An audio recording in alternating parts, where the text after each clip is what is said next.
Alright, so people say there's no such thing as a consistent pure Lightsworn build, and to that I say skill issue when deck building. So yeah, I'm going to drop some new technology on the Edison meta. Let's get to it.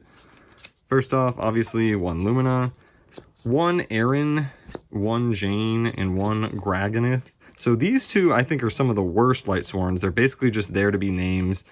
They technically have effects that are not awful, yes, but really they're just there as like solar recharge targets if you don't have a wolf in your hand, honestly. Versus Graganith, this card is insane. This card stole so many games for me by being like 4,000 attack with piercing. So I've been considering even running 2 of that, building a deck around that. That card is ridiculous. Do not cut this in a pure Lightsworn build. Something mildly controversial, I guess, 2 Garoth in the main deck. So basically, this deck is trying to open like a busted Lightsworn play, whether that is Lumina Garoth or Tribute for Celestia on your second turn. Basically, yeah, so in order to more often open that Lumina Garoth play, we run the 2 so that we can hopefully see it in grave or hand. We run the 3 Raikos. Considering going to 2 on this, it's somewhat underwhelming, honestly, to open this, and especially later game, even more underwhelming. That said, in a pure build like this, a lot of times, like a decently frequent amount of times, Raiko resolving his effect that's 4 names right there. So that's pretty good, obviously, popping a card and having 4 names. The other technology of the deck, 3 Arcus Lightsworn Druid. So the idea basically is that this dude has 1800 defense. So your first turn play, you set that Arcus. They think it's a Raiko. They run into it with something that does not get over Arcus. Then you have your Arcus on board. You tribute that Arcus for your Celestia. So that is kind of the theory behind the deck. That's why I thought it might do all right. It did do all right, and that play was good. So 3 Lila, and I often side one of these out, but again, it's Lila. I don't need to really dwell on it more than that. 3 Wolf Lightsworn Beast, as people say, one of the best cards in the deck. It feels really good to mill this. This is why you play pure Lightsworn, is the feeling of milling that. And then once again, as I've alluded to, I'm running 3 Celestial Lightsworn Angel. So this card, half the time, is an FTK if you resolve it on your second turn, especially if they were not expecting a Celestia because they just attacked into an Arcus that they thought was a Raiko. So yeah, this, in theory, is a ridiculous second or even potentially first turn if you mill a wolf off of like recharge or something, which does happen as well. So that can be ridiculous if you're going second and then you Celestia on your first turn. 2 honest. 2 Judgment Dragon, and then the non-Lightsworn stuff. Card Trooper, ridiculous, obviously.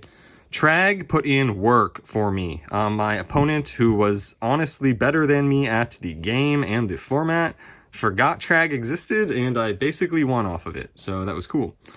Gores, Necro Gardener, Plague, and then the last 3 really interesting or different cards. I ran 3 Magical Merchant in the main deck.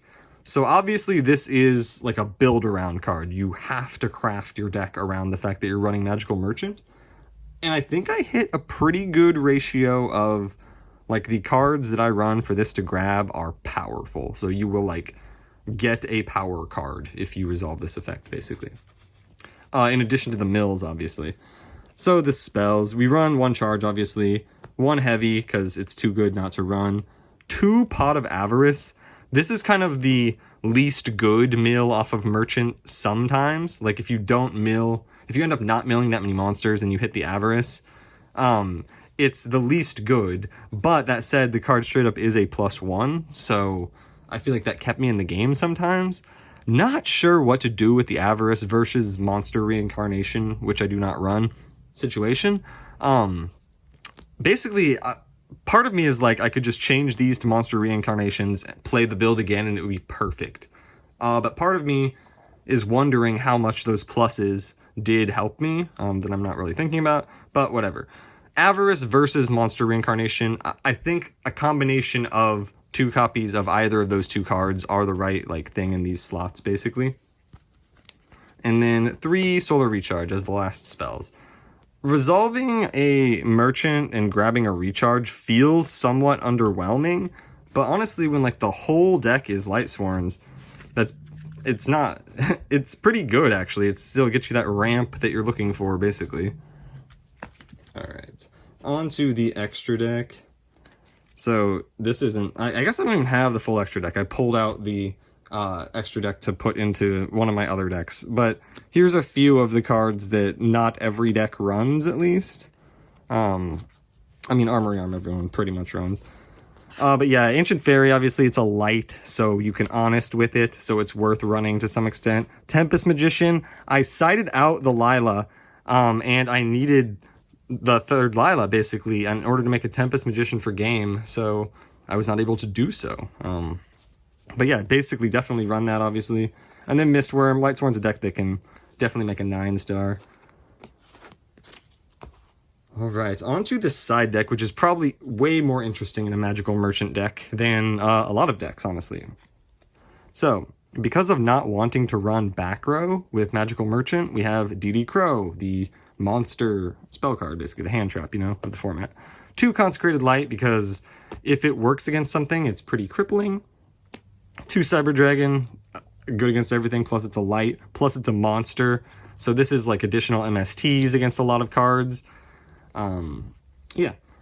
1 Soul Release. This is honestly a very impactful card if you see it. So if you're playing a deck that it's good against, Merchant has like the additional benefit of like pseudo searching your side cards. So you only really need like 1, and you don't want more. It's an odd ratio thing in this type of deck.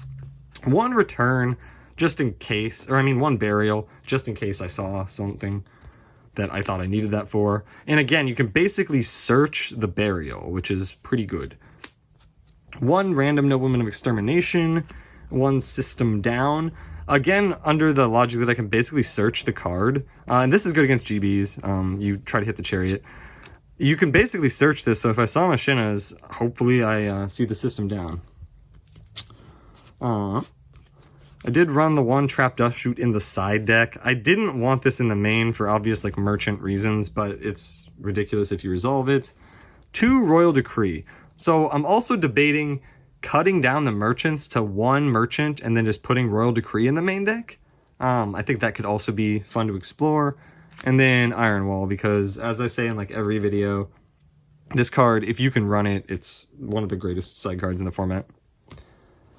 Yeah, so that is the pure Lightsworn, you can call it Arcus Turbo build.